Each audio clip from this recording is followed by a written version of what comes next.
Olá pessoal, crianças, hoje vamos dar continuidade às aulas e hoje vou contar uma história. A história é muito antiga e tem várias histórias que são antigas que vieram até nós pelo fato de trazer uma mensagem, às vezes uma lição de moral, geralmente uma lição de moral. E eu trouxe essa história. Quando vocês verem essa história, começar a ouvir, é curtinha, vocês vão achar que, essa história eu já conheço. Mas fiquem até o fim para a gente fazer um comentário, tá bom? Então, a história é a seguinte. Era uma vez um rei muito ambicioso. Ele chamava Rei Midas, rei da Frígia. Então ele era muito ambicioso, tudo ele queria para si, juntava muita riqueza, juntava bens, e a diversão dele era ficar contando moedas de ouro, mas ele queria sempre mais, e era uma felicidade adquirir coisas, tudo para ele, só pensava nele. E o tempo foi passando, né? Aí um dia ele andando nos campos, nas terras dele, ele encontrou o que nós hoje chamamos de mago, mas seria assim um deus, um semideus grego, porque é da mitologia essa história. E ele tinha cuidado do pai desse semideus. Então esse semideus, ele era agradecido por isso. Ele achou um dia esse pai, cuidou dele, entregou. Então ele era agradecido. Então ele falou para ele: Majestade, você tem alguma coisa que você gostaria que eu fizesse, um desejo? Ele: sim, eu tenho. Eu gostaria que tudo que eu tocasse virasse ouro. Ele falou: o senhor já pensou bem nisso? Será que é bom mesmo tudo que você tocar? Não, eu quero, é tudo que eu quero na minha vida. Tá bem. E ele fez um plim, né? Pôs a mão na testa dele e se despediram. Ele foi embora. No retorno, ele viu um galinho assim bonito de uma árvore e ele pegou. Quando ele pegou, aquilo virou ouro, um galinho de ouro, lindo. Falou: nossa, será que já está funcionando? Abaixou, pegou uma pedra, a pedra virou ouro. Ele viu uma pedra grande que tinha no meio do caminho, ele foi até a pedra, pegou na pedra, a pedra virou ouro. Ele ficou satisfeitíssimo, falou: agora eu vou ficar rico, dono de todo o ouro do mundo. Foi para o palácio dele. Chegando lá, ele já deu ordem para os serviçais, já pôs o jantar dele. Ele estava faminto, estava com sede, tudo bem. E ele morava só, ele e uma filha nesse castelo. Tinha muitos empregados, mas eram empregados, não eram pessoal do castelo, não morava no castelo. Aí ele já foi logo, o serviçal pôs a bebida no copo e ele já foi beber. Quando ele foi chegando na boca, o copo e a bebida se transformou em ouro. Ele já ficou meio assim, ele não podia beber e ele estava com sede, ele tinha andado muito. Ele pôs lá e foi pegar um pedaço de pão. Pão também virou ouro. Aí ele já ficou meio nervoso. Aí a filha veio para jantar com ele, veio e já abraçou ele. Quando ela pôs a mão nele, ela virou uma estátua de ouro. Aí ele se desesperou. Aí ele saiu desesperado pelo campo para ver se achava aquele semideus para tirar essa magia dele. E ele foi andando muito nervoso, até que ele encontrou um deus, que na mitologia fala que é Baco, que é o rei do vinho, da vinha.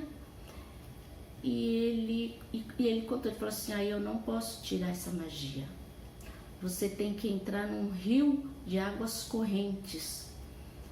Aí ele foi, logo ali tinha um rio e ele entrou dentro do rio e aquela água foi passando por ele.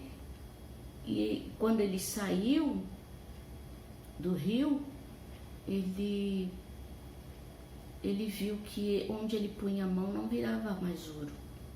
Então ele ficou muito agradecido e ele viu que ideia ignorante que ele teve, que ideia absurda.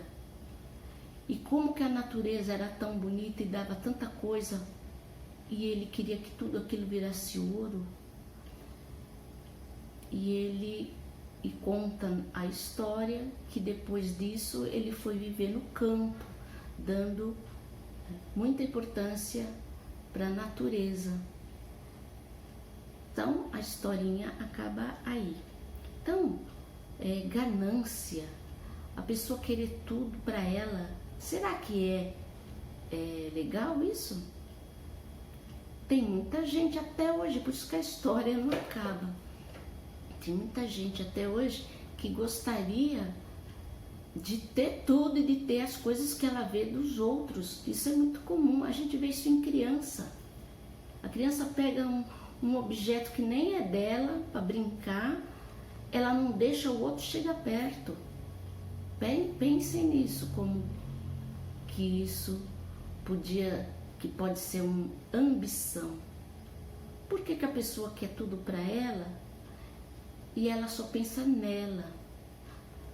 Como e quanta coisas ela come, ela bebe, quanta gente está trabalhando no mundo para que as coisas venham para a gente, para que a gente adquira as coisas. Tem gente arando a terra, preparando a terra, tem gente plantando, tem gente colhendo, tem gente levando a colheita, tem gente fabricando coisas que vêm da terra, que vêm da natureza, transformando. Então o mundo inteiro é milhões de pessoas trabalhando para fazer uma coisa. Chega um arroz, a gente tem só um arroz e feijão às vezes para comer. Quanta gente trabalhou para aquele arroz estar ali, para o feijão estar ali, né? Tem que ter motorista para transportar, tem que ter uma indústria para tirar a casca do arroz, tem que ter um lugar que eles vendem em grande quantidade para ir para separar para os supermercados. Então dia e noite aquilo foi trabalhado para chegar até nós. Aí a pessoa não pensa nada disso, ela pensa só nela e nas coisas que estão ali perto dela. Quantas pessoas egoístas ainda existem? A gente vê isso em criança. Uma criança não deixa a outra pegar o brinquedo dela. Às vezes nem é dela, só porque está na mão dela, ela não deixa nem o outro ver. Então parem para pensar nisso. É uma virtude negativa, não é? A gente estudou muito, já viu as virtudes, amor, caridade, tem muitas. Nós chegamos a fazer, listar 40 virtudes. Então isso aí é negativo, não é positivo. Então é bom conhecer, é bom comentar. Então a história que nós contamos hoje era para dar um exemplo de egoísmo. E uma curiosidade, Essa história foi baseada num rei Midas, e nos anos, talvez 2008 mais ou menos, acharam um túmulo numa região que na antiguidade chamava Frígia. E o túmulo era muito bem conservado, é como se fosse uma casinha, talvez de pedra. Então as coisas que ficaram ali ficaram muito bem conservadas.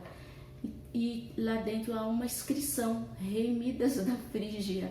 Então houve mesmo um rei com esse nome. Ele devia ser muito egoísta e criou-se uma lenda dele. Havia muito jarro, bandejas, taças lá dentro desse túmulo. Seria um jantar para 100 pessoas dentro do túmulo. Foram embora, deixaram tudo lá. Os cientistas estudaram, diz que até os restos de comida deu para observar o que era, só não tinha restos mortais do rei, que tinha se acabado completamente. Onde ele deitou, ficou lá, que feito de madeira, ficou lá. Isso tudo foi para o museu. Há 2 anos atrás foi levado tudo para um museu na Turquia, porque hoje essa região pertence à Turquia. E eu achei muito curiosidade e quis terminar com essa informação. Então, vamos sempre pensar nessas ideias, nessas histórias que nos traz algo para a gente pensar, para a gente raciocinar e fazer o nosso caminho o melhor, tá bom? Fico aqui por hoje, até uma próxima, tchau para todos.